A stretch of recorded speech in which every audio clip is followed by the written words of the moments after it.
After perimeter walls and supports have been defined, it is time to add additional walls to the lower level of the building. First, orient the view cube to Home. Then, click the View icon to display the View dialog. From here, you can specify the plane from which you want to view the structure. Select 2D as the view, and YZ as the work plane. If not already selected, expand the selection list and select 4.5 meters as the structural axis. Click Close. In the drawing area, zoom in. Next, from the text menu, select Geometry, Objects, Polyline Contour. From this dialog, you can define various line types, either broken or contour. Now, in the drawing area, pick to draw a basement wall with a door opening. Pick consecutive corners in a sequence. To close a polyline, indicate the first corner for a second time. The polyline in this example has the following corners, in a clockwise sequence, where the x is unchanged and is not listed, as it is set to 4.5.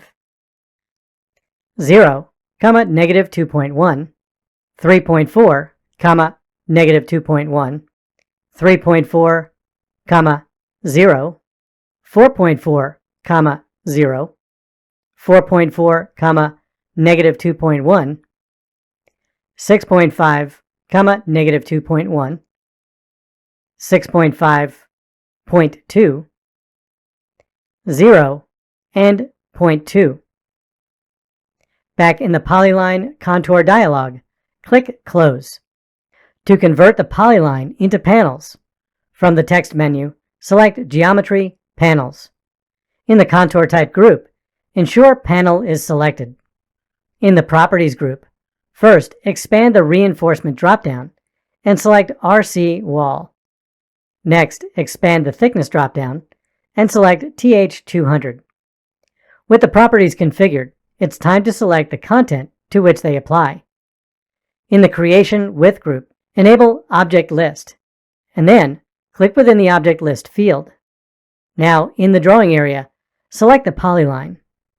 Back in the Panel dialog, the Object List updates. Click Add. The drawing area updates with the panel. Click Close. Now that it has been defined, the wall needs supports. From the toolbar, select Supports. The Supports dialog displays. Open the Linear tab. With Fixed selected, click within the current selection field. And in the drawing area, select a bottom edge of the panel. An Object Selection dialog displays. Select the correct contour and then click OK. Click the remaining bottom edge, and again, from the Object Selection dialog, select the appropriate contour. Click OK. Now, in the Supports dialog, the current selection updates to reflect the bottom contours of the panel. Click Apply, and then click Close. A support displays in the drawing area. At this point, the new wall needs to be copied to the other side of the elevator shaft. To replicate the wall, first change the view to the projection view. From the View cube, click Home. The view updates. In the drawing area, select the wall with the door opening. Then, from the text menu, select Edit, Edit, Move, Copy. The translation dialog displays. In the drawing area, select the axis labeled 3. The wall is copied. From the translation dialog, click Close. Defining polyline contours is useful when creating walls with door openings.